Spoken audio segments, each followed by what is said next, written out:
10 seconds.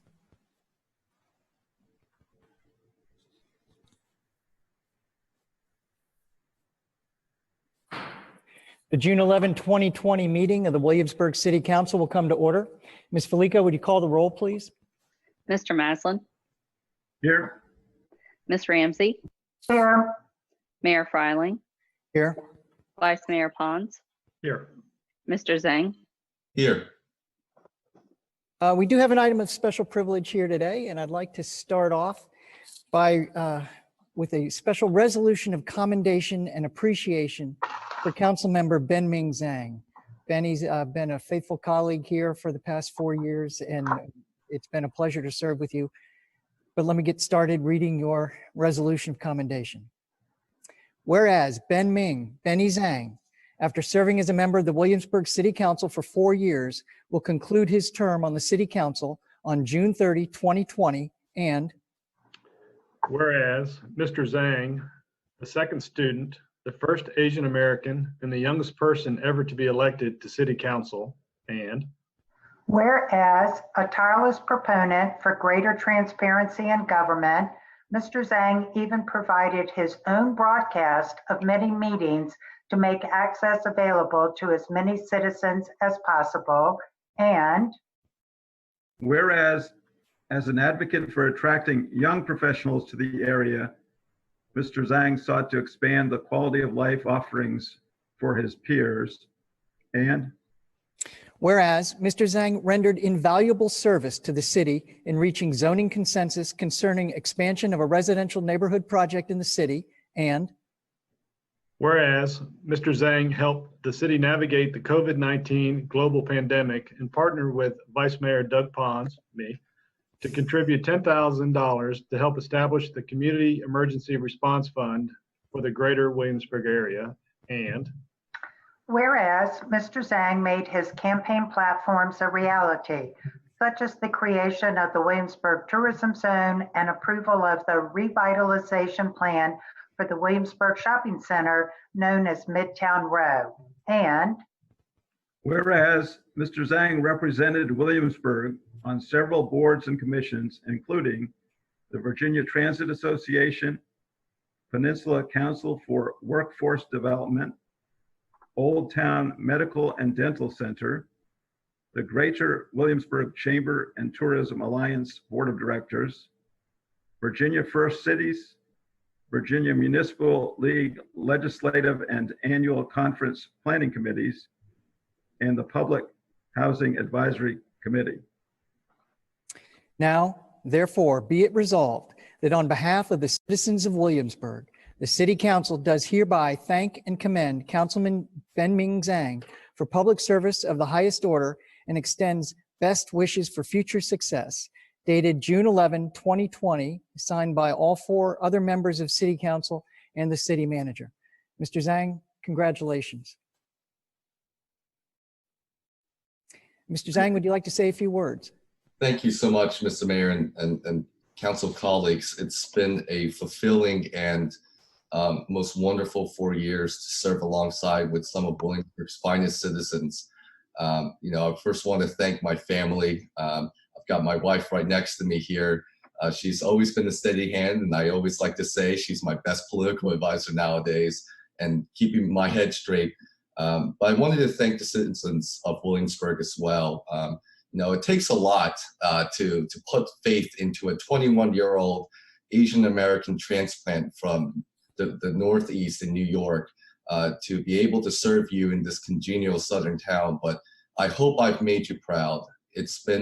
Public service has been something that's been deeply rooted in me for as long as I can remember. And one of the things when I came onto this role, you might laugh at this, the motto, my neighbor Benny, I really tried to take it to heart where it was not about politics. It was about being able to reach to you and to be able to hear your stories uniquely, wherever you are in Williamsburg. So if anything, I hope that if there's someone out there that the Williamsburg City Council, we together have made a positive impact into your lives, then I consider that mission accomplished. And I just want to thank city staff for being able to so well expertly implementing our policies, our visions, our dreams, You know, it's a collaborative effort in the end. And Mr. Mayor, you've been a wonderful role model as well to me, and teaching me what the importance of being a team and having a consensus effort really means. I jokingly said earlier, I tend to be a little bit of a lone wolf, but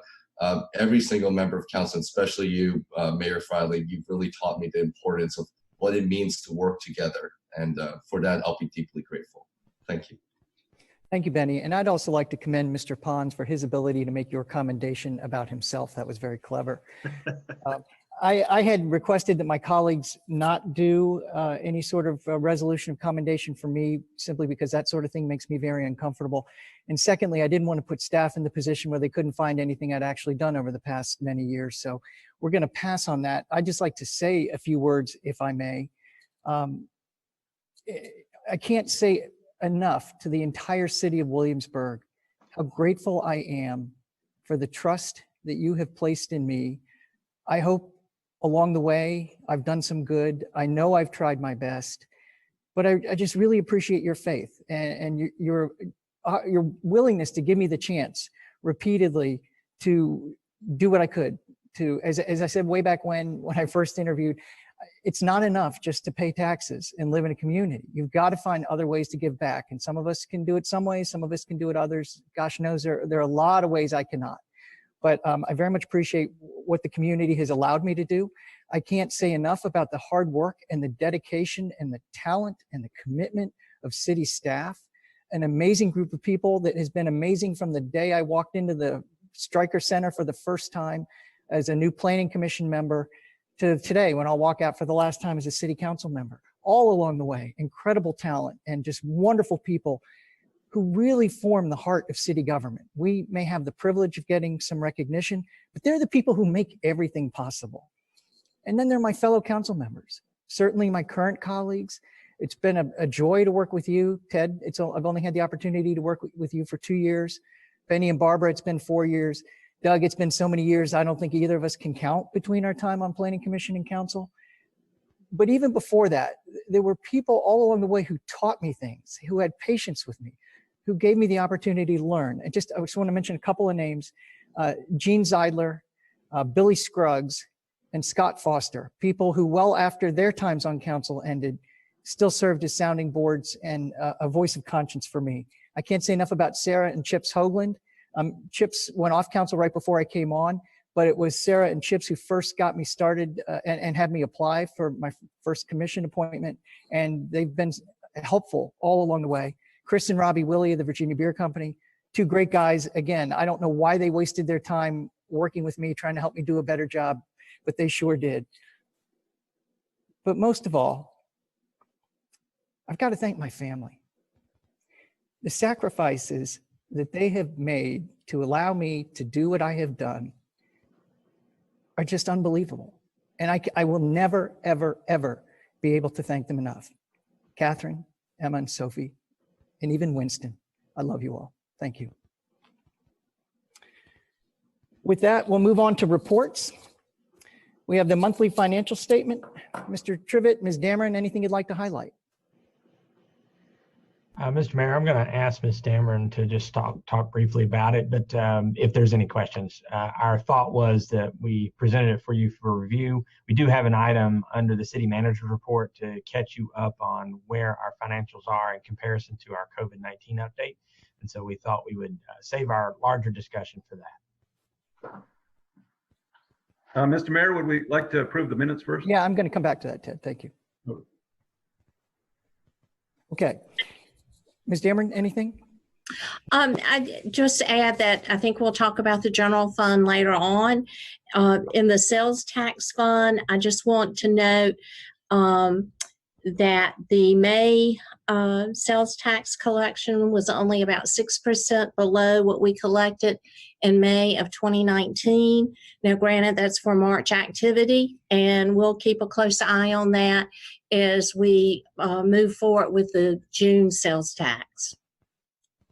Questions for Ms. Dameron? Sure. No. Move on to monthly departmental operating reports. Mr. Trivett, anything you'd like to highlight? No, sir. Submitted for your review. Questions for Mr. Trivett? Sir. Nobody? No. City manager reports, COVID-19 budget projections, May 2020. Yes, thank you, Mayor. We wanted to talk just briefly. We said we would each month give you an update on where we are relative to those projections we made when we presented our COVID-19 budget strategy. And so we're going to continue that theme this month. So I'm going to try and share my screen so you can see the handy dandy chart. What you can see here is the comparison of the various revenue lines that we consider to be the major contributing factors to our position relative to COVID-19 impacts. And I'm just going to highlight sort of the bottom line. If you look at the very bottom of the chart, what you see is the net revised deficit. You see our original forecast of $4.2 million for this fiscal year. We're currently tracking to finish the year at 2.3. So roughly half of what we had expected to be at, which is certainly good news. And we hope that that trend continues. The one note of caution that I have to give is that we want you not to get too excited about the number, because it only takes one really poor performing month to achieve the worst case scenario of 4.2 that we projected. So we're still being very, very cautious. And that's reflected in our conservative spending and expenditures as we move toward the end of the year. Ms. Dameron and I were talking about it this morning, and I believe she's got another little bit of an update in terms of where we are as of today. Ms. Dameron? Thank you. Yes, I checked the revenue streams this morning, and as of today, we are over our revenue revised projection by about $4,005. So having said that, being an accountant, I like disclaimers. So I'm just going to warn, we hadn't gotten to year-end closeout and our adjusting entries, but I see that as very good news.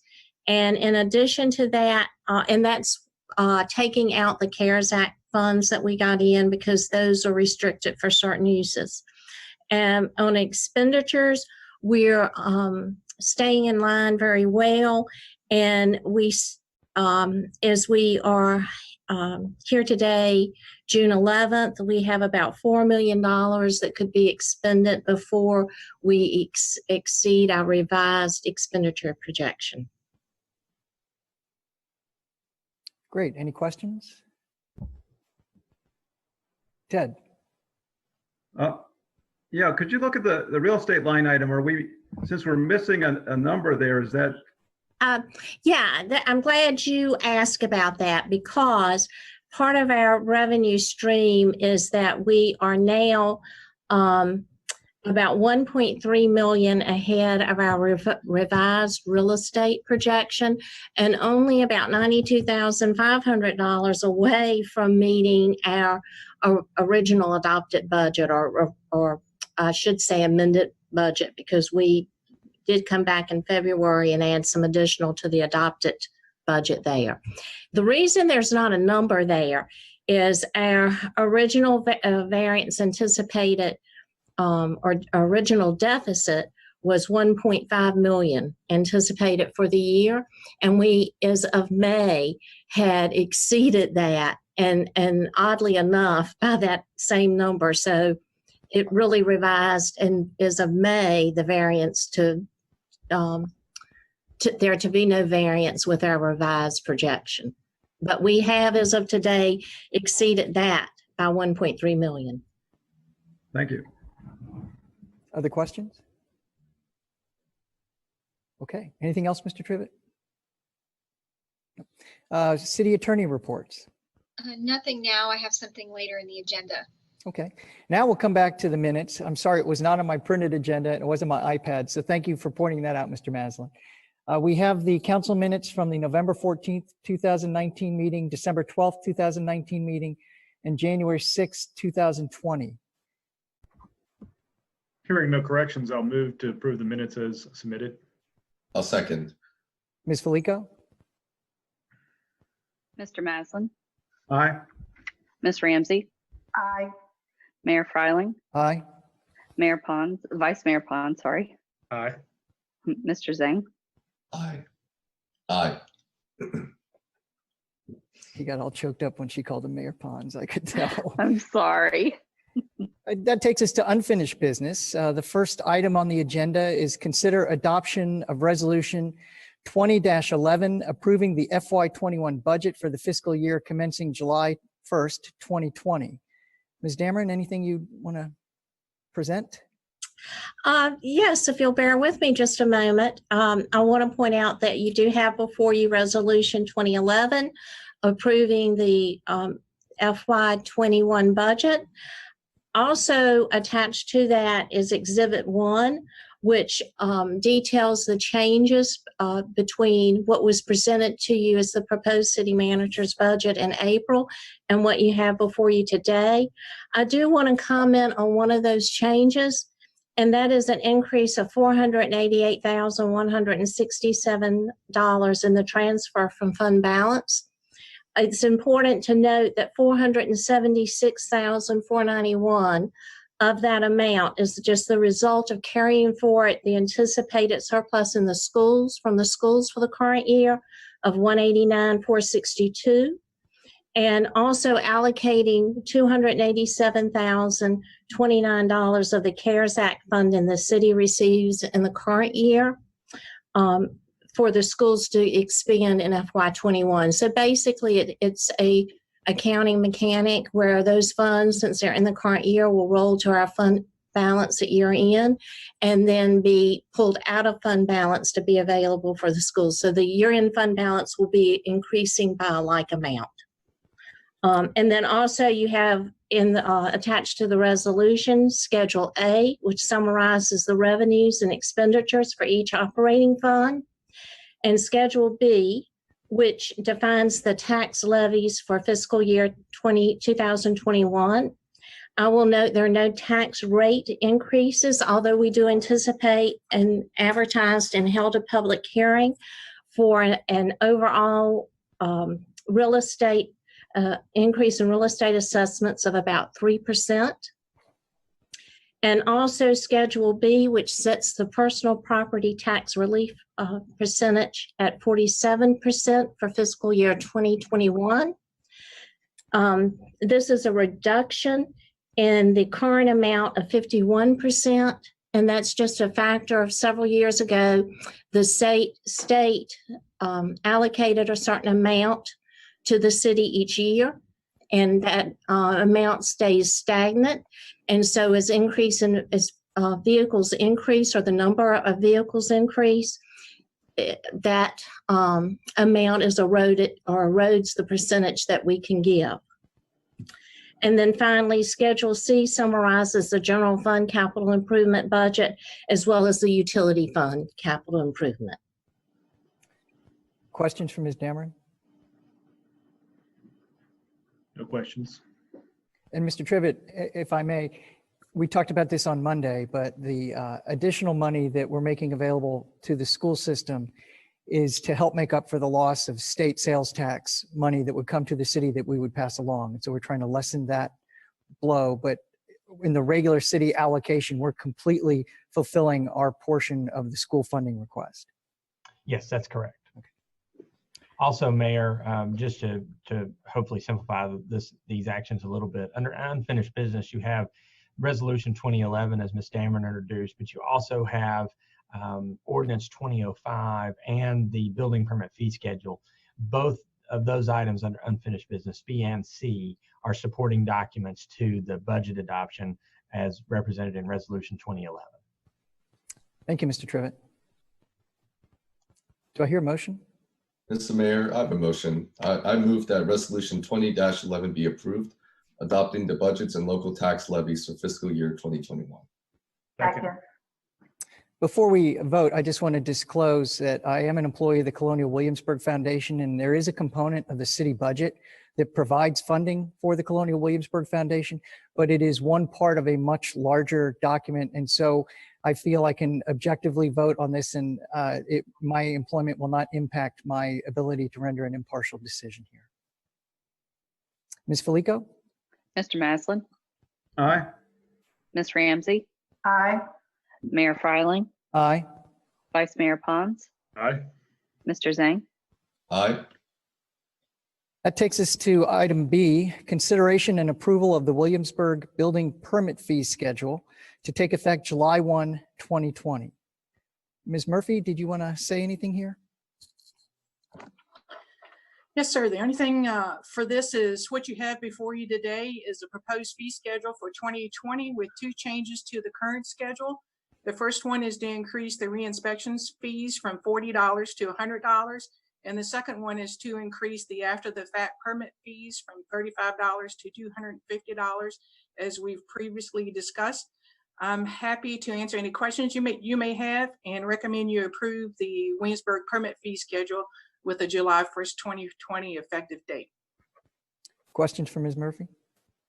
No questions, just a comment. While some people may think, and we've discussed this before, but while some people may think these are drastic increases, I think particularly the reinspection fee is in line with what some of our neighboring jurisdictions have. The fee structure is a little different. And then the after the fact fee, to me, the increase is almost an incentive to make sure that you follow the rules and do things as a property owner, or developer, or contractor to do things appropriately. So I do support it.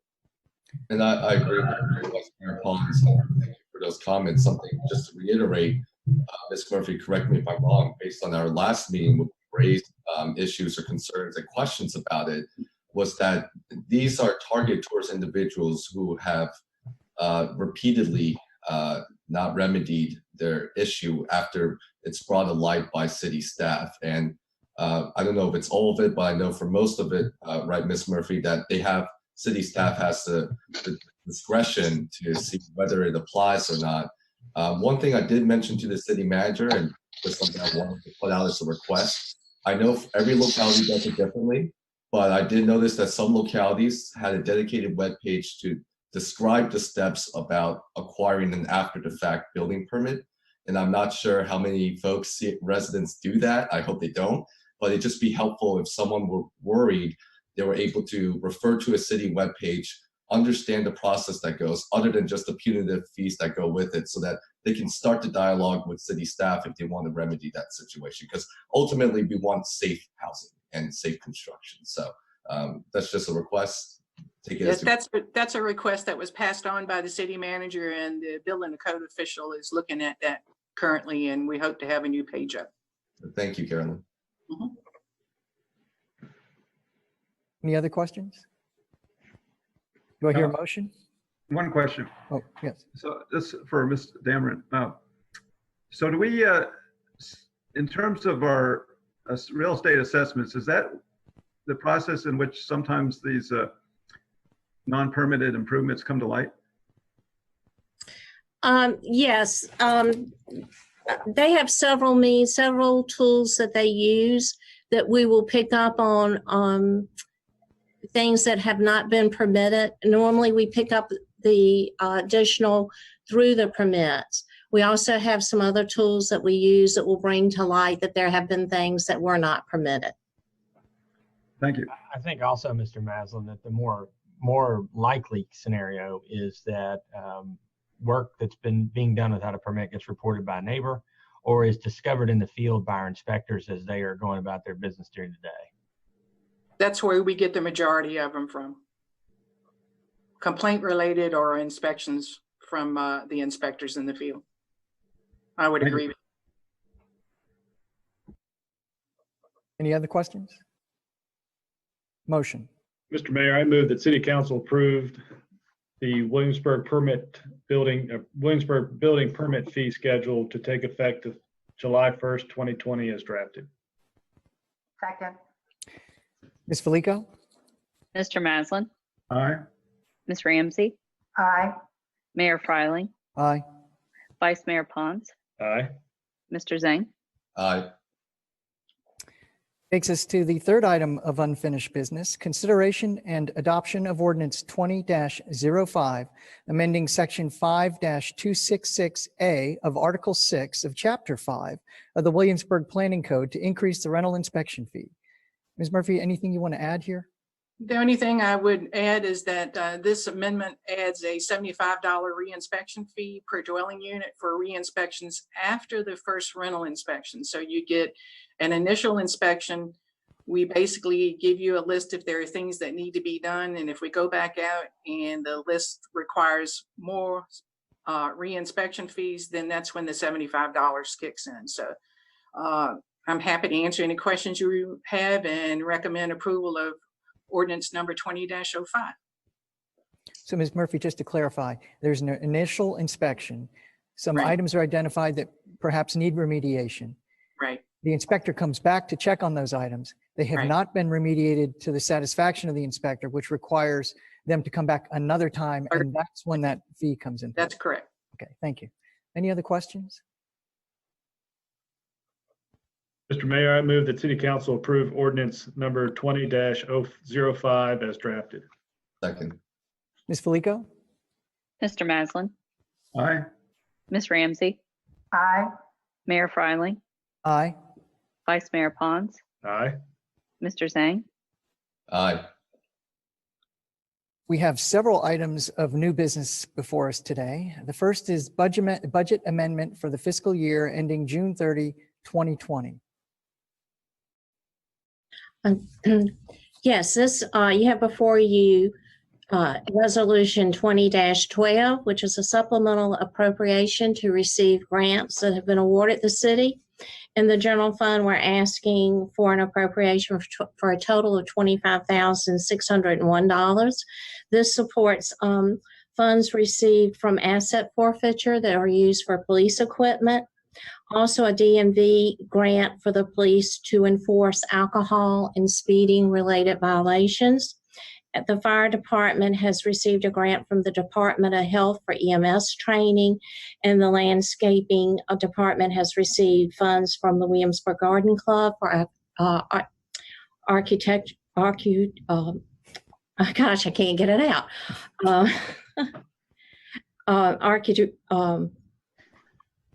Somebody help me here. I think that's agricultural supplies. Agricultural supplies. Sorry about that. Also, in the law enforcement grant, there's a $60,000 grant that's been received from the Department of Criminal Justice for law enforcement training, and a $1,696 grant from the DMV for radar equipment. And so, Ms. Dameron, what we're doing here is adjusting the budget to reflect these new revenue streams that have come to us in the form of grants, correct? Correct. We have to have them appropriated in order to expend the funds. And we do not have the discretion to spend these funds on anything other than which the money was given to us for. Correct. We have to comply with the grant. Questions for Ms. Dameron? Straightforward. No questions. No questions. Housekeeping. I've got a couple questions. In terms of the DMV funding for the checkpoints, are we talking about, and maybe Chief John can chime in, are we talking about one set of checkpoints for the year, or is this several, and how do we determine where and when we're going to set those up? That's my cue. I'm happy to chime in. We do them multiple times per year, and I think the grant requires that we do it on a quarterly basis. So at least one per quarter per I think the way the grants run. Another question, that's great that we're getting funding for more training. Earlier in the year, we approved the ability for the school district to use the cameras on the school buses to actually enforce the violations there. Is that, can you tell us where the school district stands with that? And is that going to require more resources for your department to actually review all of those videos? No, great question. It is in progress. So as I understand it, it has not yet been implemented, but I think they're getting close. And if there's a observed violation in the city of Williamsburg or perceived violation in the city of Williamsburg, one of our officers, and our plan is to use our SROs to kind of validate that information prior to then it being forwarded on so that the citizen is then notified. Thank you.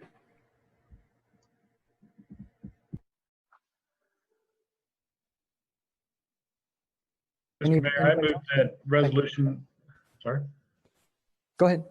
thank you. I move that resolution number 20-12 be approved consistent with the staff recommendation. Second. Ms. Felico?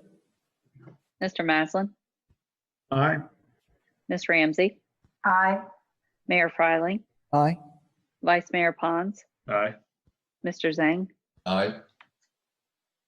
Next item of new business is consideration to grant easements across 4 properties adjacent to Airport Road to Dominion Energy for a strategic underground wiring project. Is this Mr. Clayton, Mr. Small? Thank you, Mr. Mayor. First of all, I wanted to also say congratulations to you and your family for your graduate. Thank you. This Dominion Energy has requested an easement on the city's Wallerville watershed properties. This easement is to advance their strategic underground program for homes along Airport Road. These homes are currently served with electric power from a 4,100 foot long overhead power line that runs along the bike path between Moortown Road and the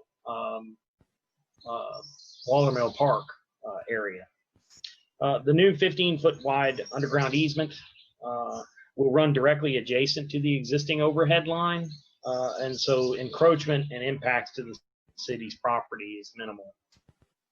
So the poles will remain up because other utilities such as telecommunications are using those poles. So those ones will not be removed, but this will just underground the power lines. With that all, any questions? Questions for Mr. Small? No, sir. Mr. Small, if I may, I'm just curious. Well, if the Dominion was going to the trouble to put the electric wires underground, I assume it's because they lose service along the way at some point. These lines are vulnerable, and so they want to maintain service throughout whatever area these lines feed. I would expect the same would be true of the other utilities. So it's curious that they don't want to go down at the same time. It's forced more. It's part of Dominion's strategic underground program, and so they do kind of work independently that way.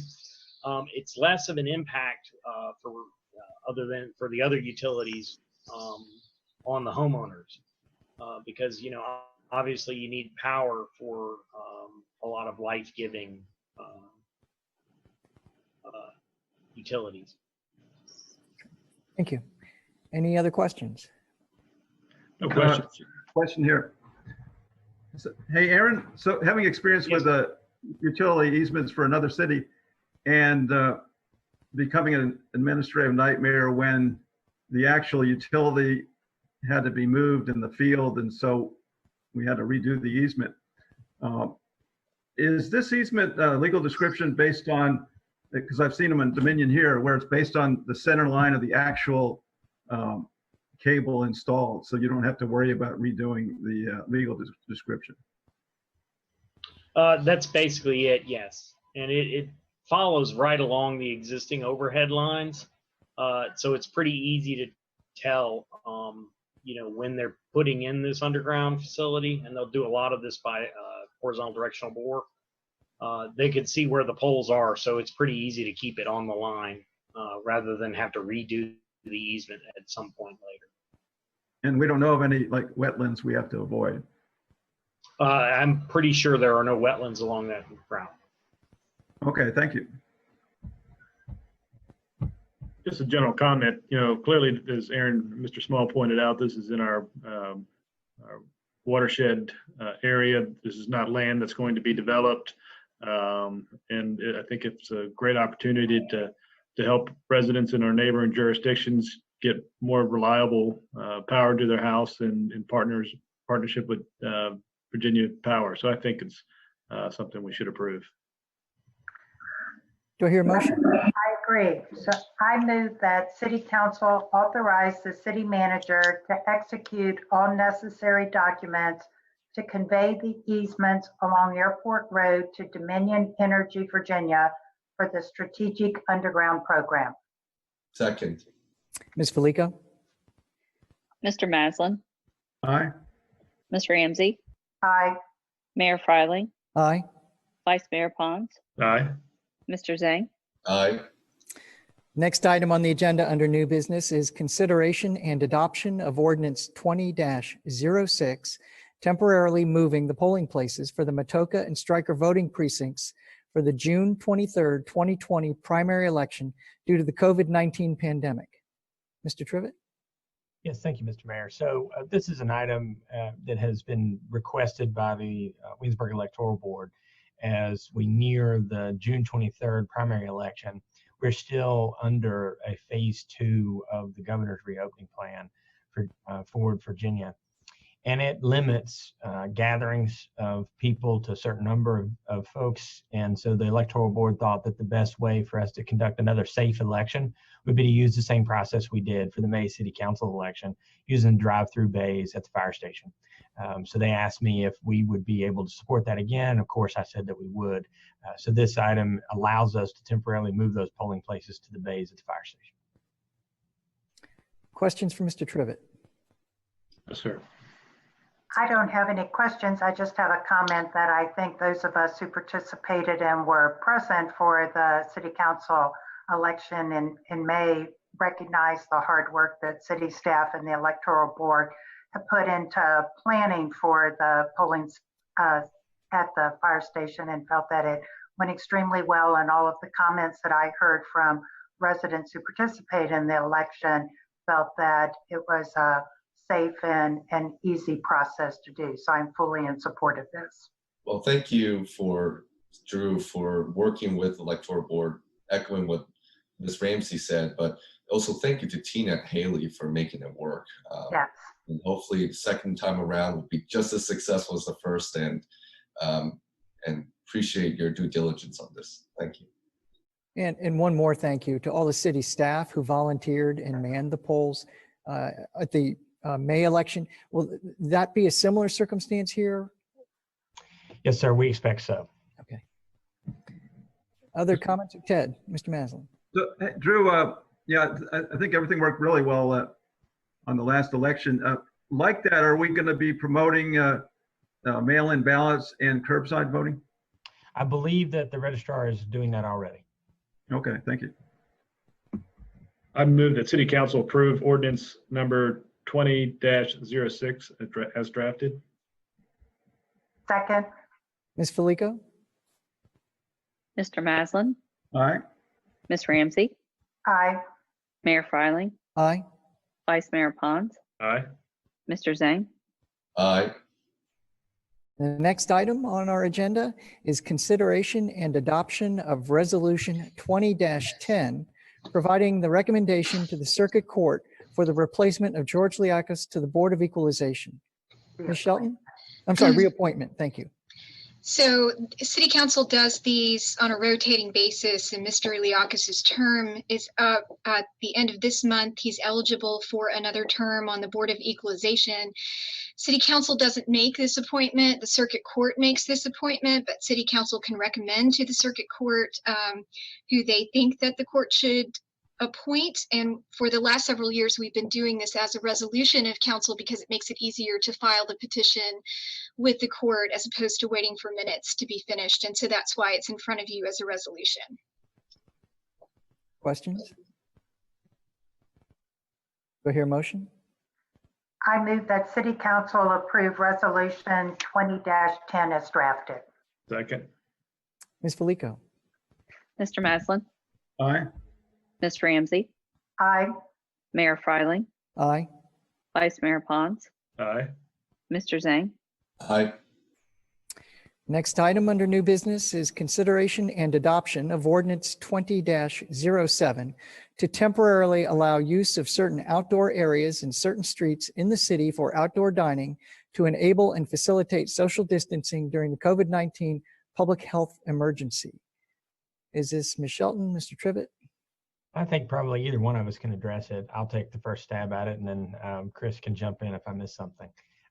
You know, as we entered into phase 1, we very quickly tried to adapt our zoning code to allow for expanded outdoor seating consistent with the governor's direction that outdoor dining could occur. We wanted to be as flexible and as nimble as possible so that the restaurants in the city could take advantage of that. So we issued temporary zoning guidance that allowed that to occur in very specific settings and under state conditions. We did that in a way that relied upon the special event permitting process. So I have issued temporary special event permits for those closures of particular city streets to allow this to occur. The adoption of this ordinance gives the ability for those permits to be extended through the duration of the emergency or until the governor allows 100% of indoor dining to resume, or until July 31st, whichever comes first. So this would allow essentially these temporary zoning measures to continue for a little bit longer, but still keeping them temporary. Questions for Mr. Trivett? And thank you, Mr. Trivett. I think we're not speaking, or are we speaking about the tables on Prince George, on Duke of Gloucester Street, as well as Prince George Street? Is that where we're doing? I mean, that was part of the temporary zoning guidance, but that's not really part of what we're doing here. This is geared toward those special event permits. The tables and chairs on Duke of Gloucester Street that were purchased by the city are public seating in the public right-of-way, which don't require a permit. Thank you. Thank you. Other questions? Do I hear a motion? I move that City Council approve ordinance 20-07 as drafted. Second. Ms. Felico? Mr. Maslin, Aye. Ms. Ramsey, Aye. Mayor Fryling, Aye. Vice Mayor Pons, Aye. Mr. Zhang. Aye. The last item under new business today is the consideration of appointments to boards and commissions, vacancies. Is this you, Mr. Pons? Should be. Let's see what I got here. I'm sorry, I don't have anything prepared, and the name is escaping me.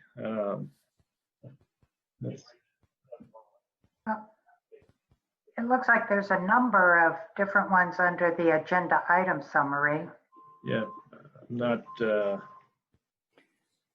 Well, If somebody else has that, Somebody could help. If you'd like happy to to read do the it. motion, I can, Mayor. Well, Mr. Mayor, I've got the sample motion if that's okay. Mr. Mayor, I move that the council approve the reappointment of Andrew Trivett to the Colonial Criminal Justice Board for a term ending 6/30/2023. Thomas Maynard to the Colonial Group Home Commission for a term ending 6/30/2024. David Tritchler to the Economic Development Authority for a term ending 6/30/2024. Gwen Whitaker and Robert Taylor to the Finance and Audit Committee for terms ending 6/30/2024. Natalie Miller-Moore to the Williamsburg Regional Library Board of Trustees for a term ending 6/30/2024. Patricia Rublin to the Williamsburg Area Arts Commission for a term ending 6/30/2023. And that the City Council appoint Harold Phillipson to the Economic Development Authority for a term ending 6/30/2024. And John Morgan to the Social Services Advisory Board for a term ending on 6/30/2024. I'll second. Yeah, I'll second that. Thank you. My iPad hadn't updated with the new information, so apologize. Thank you, everybody. Ms. Felico? Mr. Maslin, Aye. Ms. Ramsey, Aye. Mayor Fryling, Aye. Vice Mayor Pons, Aye. Mr. Zhang. Aye. Well, that's all of the business that we have for today. Before we go to open forum, though, I'd like to ask Chief Dunn and Ms. Evans to give us some updates on their reports. Today, we've passed our fiscal year 2021 budget, and there's obviously some concern in the community about the level to which we invest in the needs of people who are the most vulnerable and potentially need the most help, and how that compares to our investment in police department and public safety. And I would just like to, as a parting word to my colleagues, when our financial situation begins to improve, we have to replace some of the monies that we have appropriated in order to get through this year and what we will need to do next year, primarily the reserve fund, and also put some money back into the tourism development fund from which it was taken. But as this situation improves, I think it would be helpful if any consideration you could give to how that money, future revenues, revenues above expenses to come in could be reinvested in those communities that are the most fragile. So with that, who would like to go first? Chief Dunn or Ms. Evans? Yeah, I'll be happy to. So Mayor, Vice Mayor, and members of council, thank you for the opportunity to share a few highlights about your police department. I also want to send a big thanks to those of you who were able to join us on this past Sunday for the revisit of the historic Triangle Community Covenant. Following the horrible situation in Minneapolis with the death of George Floyd, this is an important time for our community to come together. Thank you for being there. This moment has given us the chance to look introspectively at our operations. In fact, there has been an effort to reform law enforcement, of which I want to be a part. Part of our noteworthy efforts to date include requiring verbal de-escalation. This has been a part of our department for several years. This provides officers with the training and skill set to use verbal communication skills and body language to attempt to bring down the situation without force, or at least with a lesser amount of force. We also require all of our officers to attend crisis intervention training. We refer to it as CIT training. This is great training that helps officers to better work with citizens who are dealing with emotional or mental health issues. The key here is to understand what works with some citizens might not work with others. Officers are encouraged to take a softer approach and use a more calming voice and tone. They also understand how body language and even social spacing can assist in a situation. While intended for a more specific population, we have found it extremely beneficial in dealing with all kinds of situations. This certainly speaks to the great partnership we share with our human services. Chokeholds. We explicitly ban chokeholds and carotid control holds. We also require warnings before shooting, except when absolutely not possible. We fortunately have very few officer-involved shootings, but it would be contradictory to verbal de-escalation to not verbalize a warning before shooting. I should mention officer-involved shootings where someone is actually injured would be investigated by the Virginia State Police here in Williamsburg. We do require officers to exhaust all other means of communications and force prior to resorting to deadly force. Officers are duty-bound to intervene and notify another supervisor if they witness something that they feel is inappropriate, even if it involves a higher-ranking member of our organization. We ban shooting at moving vehicles, except when the vehicle is a direct threat to the officer or someone else, and there is no possible path to get out of the way. An example of this could be used if a truck were headed into a crowd of people clearly intent on striking the crowd, and the crowd could not all get out of the way. We refer to our use of force continuum as objectively reasonable force. This requires officers to utilize the absolute minimal force necessary to effect the action. We also require all utilizations of force to be documented and reviewed by every layer of the chain of command, including me, the police chief. This includes a review of the body-worn video, which every officer, investigator, and patrol supervisor has and is required to utilize during police interactions. And not just reviewing the situation, but also verifying that what was reported is consistent with what is observed on the video. We also maintain body-worn and in-car video on all police interactions for a minimum of 3 years. I am very happy to report that many of the measures being advanced by reformists to minimize officer-involved deaths have already been a part of our fabric for years. I feel like we have been a leader in this area and am proud of the efforts we have taken. Yet, we are continuously looking for ways to improve. To this, I very much welcome the community being an even greater part of this conversation. There has been much discussion about our 2019 year-end report. As a CALEA accredited agency, we put out much more information than most agencies in an effort to be as transparent as possible. The data, however, is raw and needs some explanation so that we better understand what the data actually reflects. Here are a few additional facts.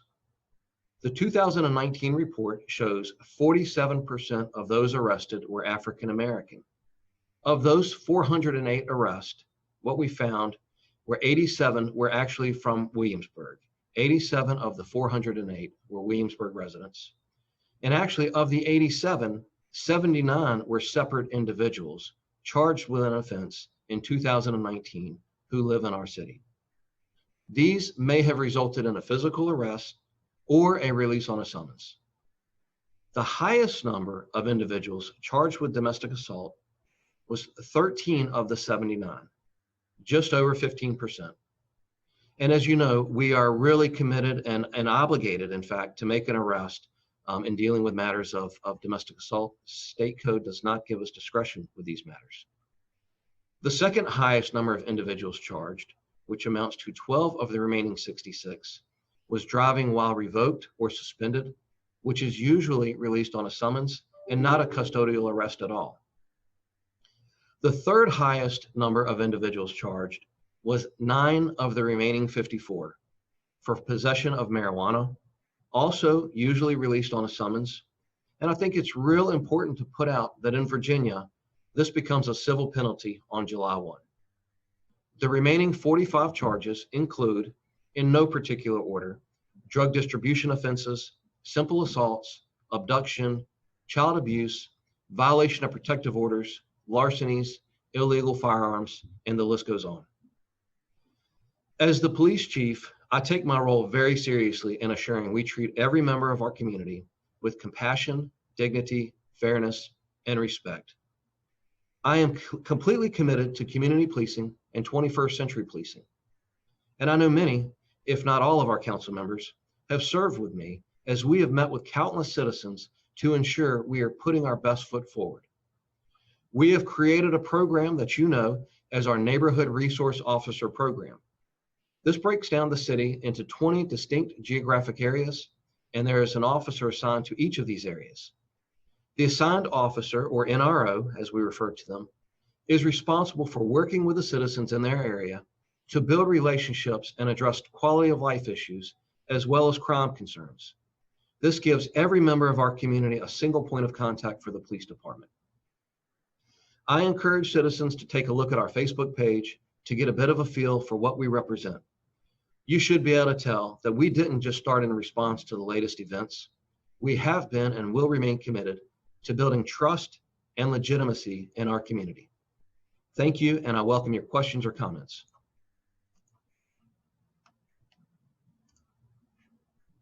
Thank you, Chief. Any questions from my colleagues? You know, I don't have any questions, just I guess a comment and a thank you and just an expression of appreciation for the chief and all the women and men who serve as in our police department. I appreciate you going through the things that you're doing to make sure that policing is the 21st century policing, and that we are doing things to make the lives of all of our citizens better, and treating everybody with as much care and dignity as possible. I know it's not possible always to be perfect, but I have faith that our community, Williamsburg, again, the men and women who serve the citizens, try their best every day, and just wanted to express that. You know, I know there's a lot of pressure on you all these days, and it's hard work, but it's not going unseen, the efforts that you all are making to make sure that Williamsburg continues to be that place where people want to live and visit. I look forward to working with you, Chief, and your staff to make sure that we continue to evolve. You know, as the needs of the community evolve, that we're right there with them. And I think all of us on council and certainly you and your position and staff members are committed to that. And again, we're not perfect, but we try, and I know you try. And so thank you very much. Thank you very much. Steve, thank you for your remarks. I think it comes at a very important time to distinguish what Williamsburg does from the rest of the nation. But you know, we have to also acknowledge that even beyond George Floyd with Ahmaud Arbery and also with Breonna Taylor, that this has gone on for several decades or years, and it's in the minds of many people of color across the country. So please do keep doing what you do, and I think the trust and I guess the scrutiny on police as the institution it's going to be a huge challenge to build that trust, and I think you've done a really good job here in Williamsburg, but I would encourage you to continue to do so. I think with the solid foundation we have, there's always things that could be done better. And I think the one thing that hadn't been mentioned on Sunday's rally was that you actually had not been the police chief at that point. But when you came into the department to succeed, Chief Slogey, you brought this community policing mindset. So I encourage you to continue doing that. And I encourage you to honor the commitment that with the reaffirmation of the covenant to, in good faith, and I know you will, but just for everyone's sake, in good faith, continue that commitment that was outlined in the historic covenant, and I know you will. And one thing I just wanted to throw out as, my personal experience with the police, one of the things that the public doesn't see as much, but I was able to see a little bit, is that with the law school, we have pro bono law clinics. So we basically offer free legal services, generally towards people who cannot afford them. And one of them, I had the pleasure, a distinct pleasure of working for an entire year with our William and Mary Law Domestic Violence Clinic. And one of the things that I'll always appreciate, and I know there's a lot more components that we could always do better with policing as an institution, but one thing I just wanted to throw out there as my deep sense of appreciation is the law enforcement's role in combating domestic abuse. So with one of the federal grants, the Violence Against Women Act, it created these high-risk task force. We have one regionally here, which I know one of your deputies is involved in. I had a pleasure of participating in several of those task force meetings where we always check up on repeat offenders, but also not only that, the funding provides money and allocations for a victims advocate in the courthouse to make sure that abuse victims don't have to confront their abusers. And I know I've been in the courthouse in the Williamsburg, James City County, where I've fought and advocated for clients to receive the permanent protective order from their abuser. So in a very small role, I know, and I commend the Williamsburg Police Department for doing an exceptional job, especially for folks that are victims of domestic abuse. So that's my last word parting to you. But at the same time, there's a lot more work to be done. There are a lot of folks who are mistrustful historically, and it's hard to say we can just take this as a reset button and move forward. Police Chief, I hope you move forward and continue gaining the trust of our community, which you have a majority of here. And I think we can speak for members of council in supporting your efforts, but I hope you continue to break through with good faith dialogue, and I'm sure the community will wrap around and support our policing in the end. So thank you. Well, thank you. I very much appreciate that. And I would also like to say that my commitment to domestic violence and helping, need it, extends beyond just my role as the police chief. I also serve on the board of the Avalon, and as you know, they are certainly committed to the cause. And so I appreciate your comments. Thank you. Anybody else? I would just like to echo comments from my colleagues and appreciate the chief giving us a breakdown of some of the things that our police department does. I was also very struck by his heartfelt remarks at the Sunday's reaffirmation of the covenant and what he has said today, and believe that a lot of the things he has brought to our community has helped with in the neighborhoods particularly, and look forward to continue working with him in the future. Mr. Maslin? Yeah, 3 points. I think the continuing evolving of community outreach is good. And Chief, could you talk a little bit about the National Night Out and how for last year, we took extra efforts to reach out to more people, and this year, many people don't know that we're pivoting to October to coincide with the national pivot from August to October. No, I appreciate you bringing that up. Right. The National Night Out is, of course, a national event. It's generally I believe the first Tuesday in August. And it is an opportunity for us to, across the country, make a stand with community and our police. And it's a wonderful event. This past year, we've moved it from where for several years we've held it at the community building. This year, we decided to try over by High Street, knowing that we could have the opportunity to partner with some different businesses who were around that area, but also have a different visibility. The community building's a little bit tucked away for an event like that. And the committee took a chance with us, and I think it turned out to be an incredible opportunity for us. We got really, really good feedback.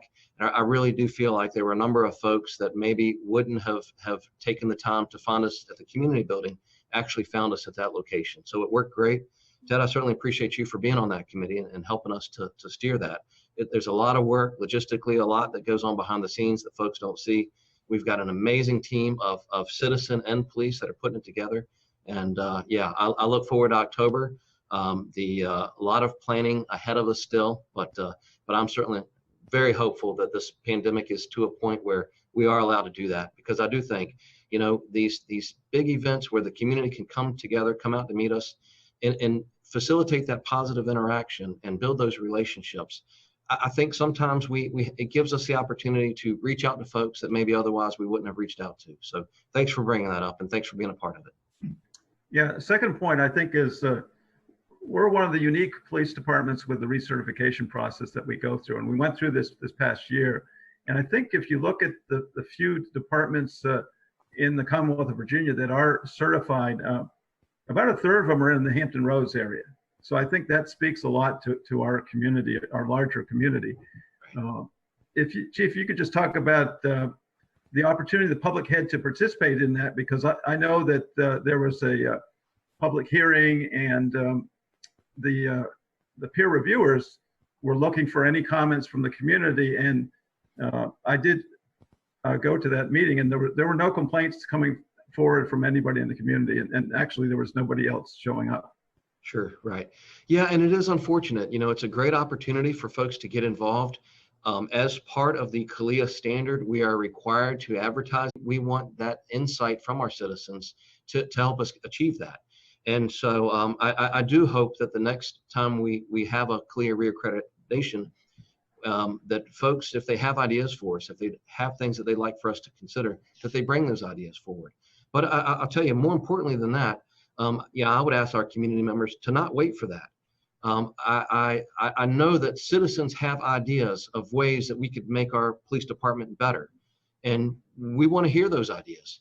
I'm proud to say this morning I had a Zoom conference with William and Mary student assembly leadership, and we talked about this very topic as well as a host of other issues. And so, my commitment is real and it's strong, and we want community input, we want community insight.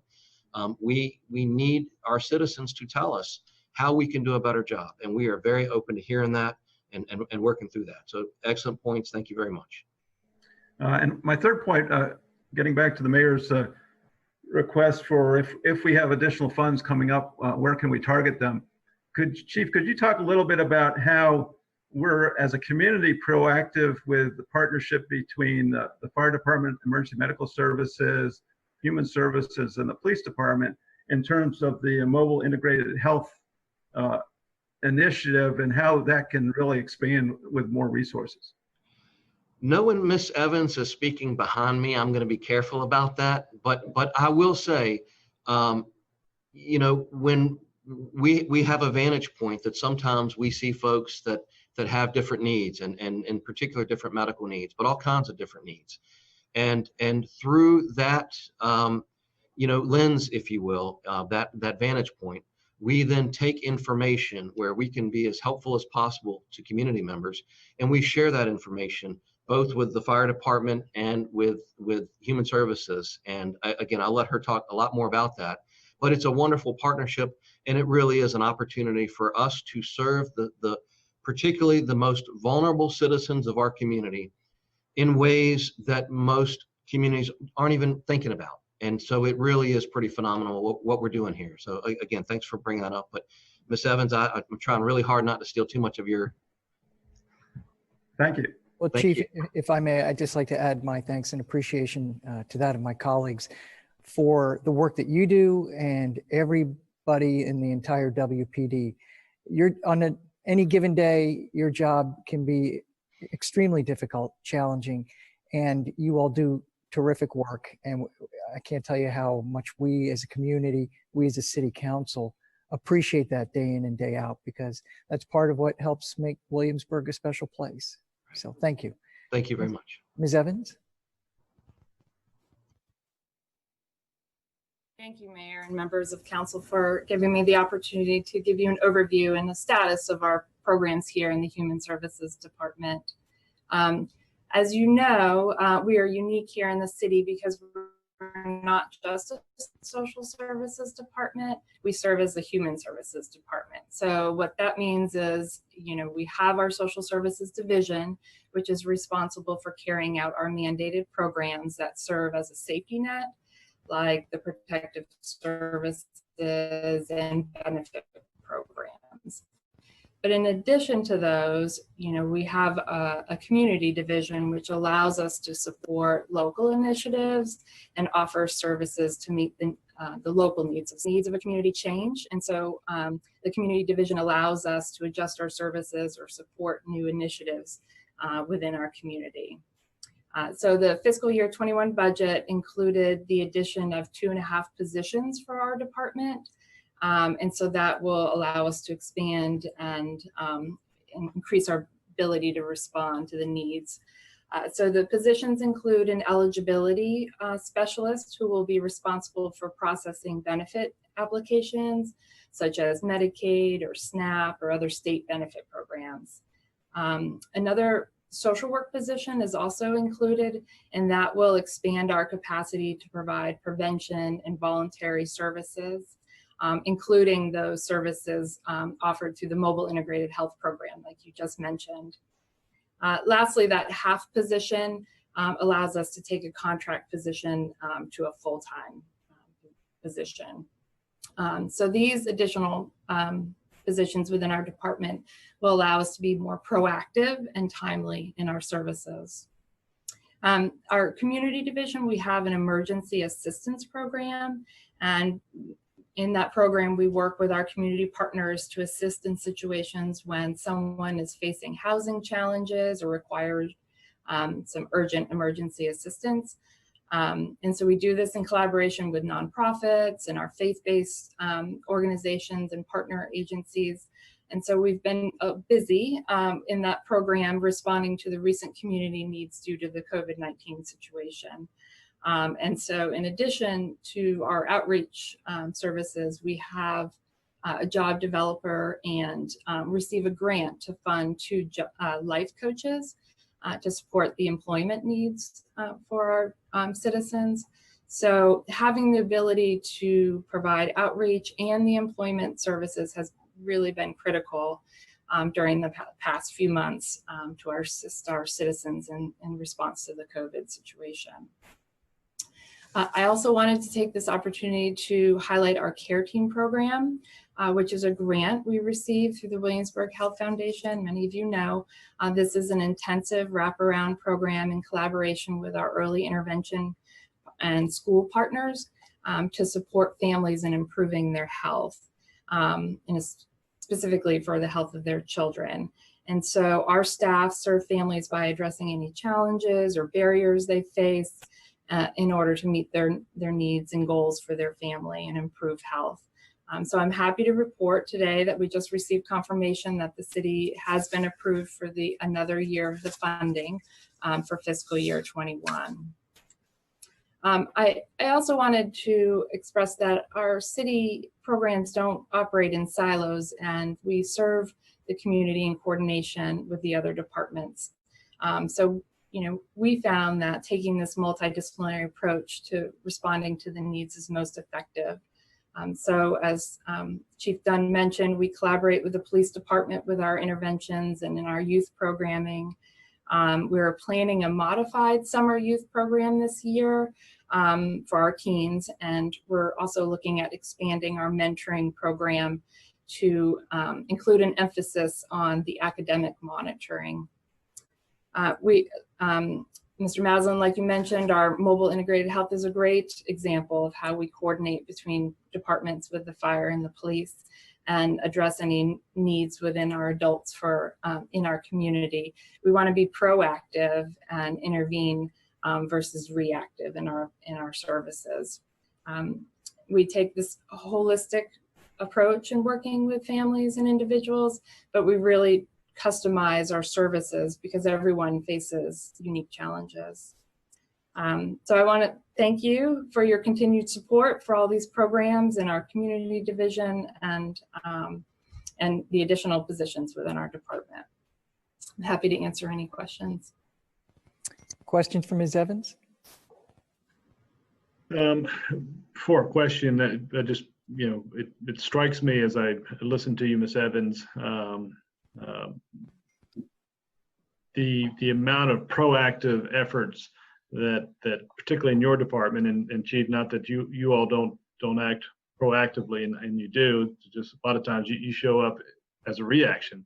But I think it's a testament to, again, the level of care and compassion that we have for the members of our community, that we have a department that Ms. Evans heads up to be so proactive, to get in touch, and reach out to the people in need when they need it, before they need it, understand their needs, so that they can offer those preventative help and aid wherever they can. And I think that it goes a long way in combating some of the challenges that people face every day, that are struggling, that are on the fringe and maybe making bad decisions. And so to have a team like Ms. Evans available to be proactive, I think is great. I guess the question would be, and I think I know the answer because more is always better, but as we hear from the community nowadays about reallocating funding, where do you see additional funds? And I know that's a relative term because we're not talking about any specific amount, but where would you see additional funds could have a greater immediate impact for your department?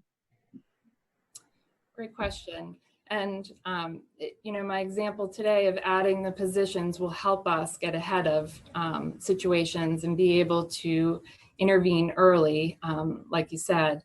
And I'm not sure I have the answer to all of that. And I think, like I said, working between departments and with our community partners to really build on what we have and to come up with innovative ideas on how we can intervene and support our community.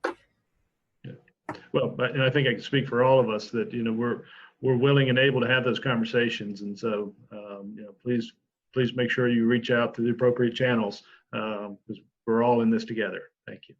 Appreciate that. Thank you. Thank you, Ms. Evans, for giving that overview. I think I just recall back, I guess I'm in this reflection mode now, when during new council member orientation and you very kindly toured around the entire office explaining what each position does. And it's like what you said, oftentimes we don't really see them out in the public, but that doesn't mean that we're not doing anything. And in fact, based on what you had reported, our Department of Human Services, Health and Human Services does quite a bit.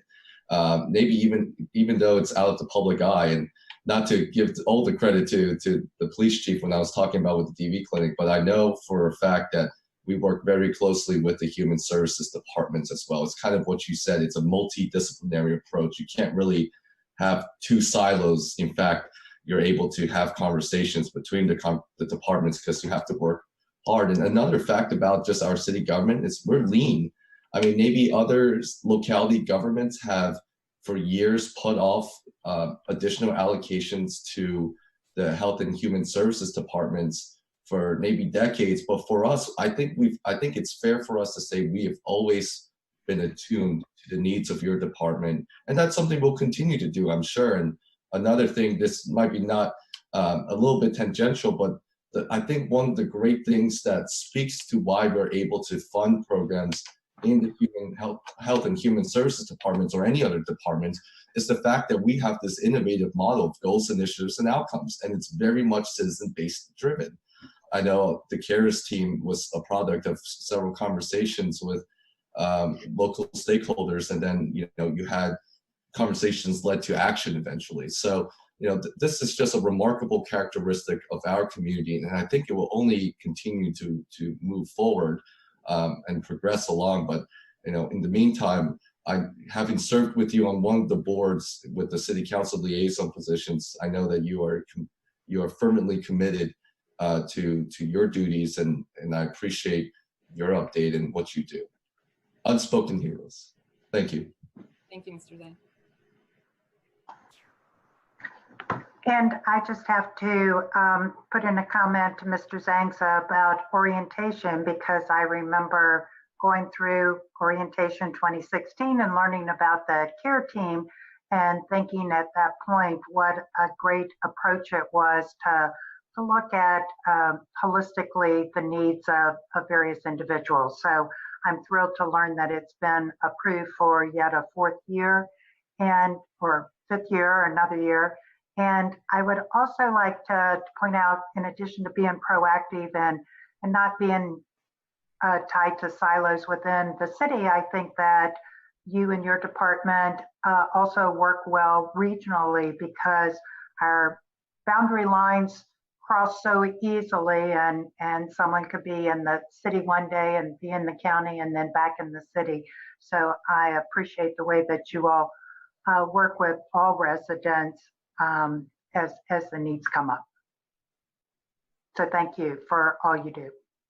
Thank you. Wendy, thanks for that info. 2 questions.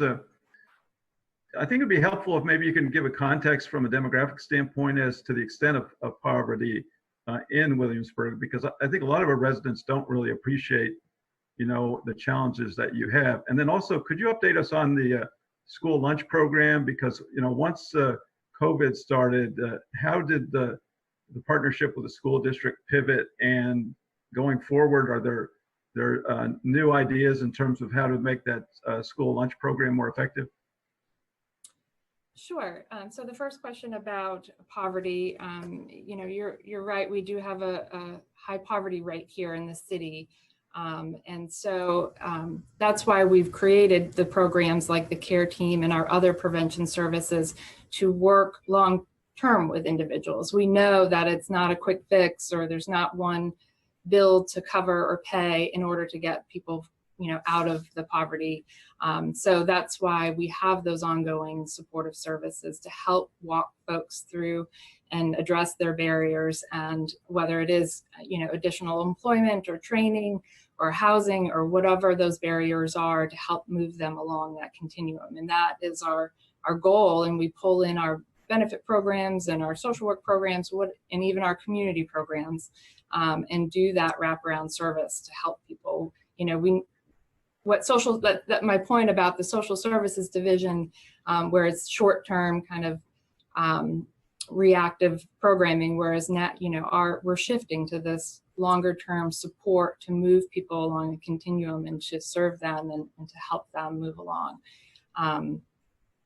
So I hope that answered some of your question. The school lunch program, when the schools closed, the school division opened their grab and go program where individuals could go and pick up food on a weekly basis. We also had, the state also had a pandemic EBT program, where if kids were signed up for the free and reduced lunch program through the schools, they received a additional benefit on their SNAP card, or if they were not SNAP recipients, they did get sent a card which had a benefit on there, a one-time benefit for them to help with the food services for them and the family and the children. So those are the 2 kind of responses to the school lunch program. Thank you. Thank you. Ms. Evans, as Mr.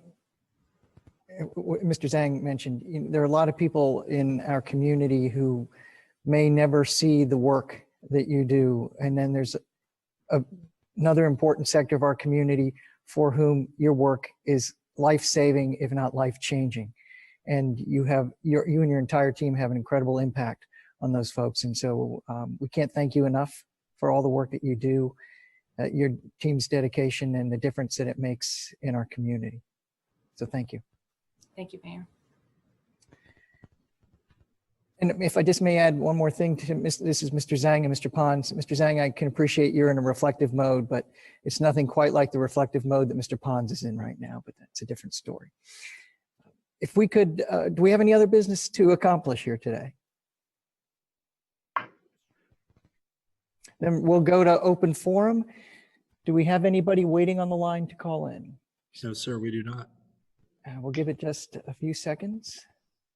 Make sure somebody's not calling at the last moment. Nobody? Well, we'll close the open forum, and I believe we have item for closed session. Yes, sir. I'll move to go into closed session pursuant to section 2.2-3711 of the Code of Virginia for the purpose of discussing one personnel matter concerning appointments to boards, commissions, and one personnel matter concerning the evaluation of the city manager. Mayor, just 1 second before you go to closed session. I do believe we received one written comment to be read into the record. Oh, okay. Thank you, Mr. Trivett. That's Is Ms. correct. Felic- And I Okay. have that. Yes. So the email that we received reads, I am a citizen of Williamsburg who attended the Black Lives Matter march last night. The police chief made a speech and asked us to keep the police accountable. So in the spirit of that, I hope you will be able to answer for some of the statistics your police department has reported.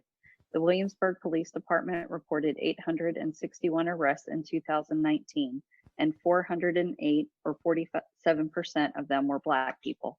The census estimates that Williamsburg is only 16% Black. What do those numbers say to you? To me, they say that the Williamsburg police is aggressively over-policing Black people. It says to me that the Williamsburg Police Department has a race problem and isn't any different from the Minneapolis police or any of the other police departments being called out right now. You can come to protest and make nice speeches, but that doesn't absolve you from the fact that your own police department is complicit in being racist on duty. So I'm saying not on my watch. Thank you, Shelby Horner. Thank you, Ms. Felico. Thank you, Ms. Horner. And any other comments? Okay. Did we have a second? Do we have a second? Second. Ms. Felico? Mr. Maslin, Aye. Ms. Ramsey, Aye. Mayor Freiling, Aye. Vice Mayor Pons, Aye. Mr. Zhang. Aye. Council will take a brief recess and reconvene in closed session.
the certification of closed session pursuant to section 2.2-3712 of the Code of Virginia.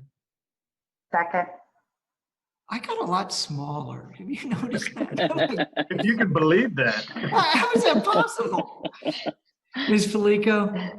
Mr. Maslin, Aye. Ms. Ramsey, Aye. Mayor Fryling, Aye. Vice Mayor Pons, Aye. Mr. Zhang. Aye. Any other business? Just real quick, I want to tell you and Benny how proud I am to serve with you guys, and we're going to miss you. Thank you for all your hard work and dedicated service. I hope you enjoy your free time on Mondays and Thursdays and all the other meetings in between. But I look forward to seeing you around town. Ditto. Well, thank you all. Best wishes to each one of you and everybody on the new council and city staff. Of course, we want you to have the most successful council you can. And as we said at lunch, I will never come to you, but we're there if we can help. You just come to us. Thank you. Ditto.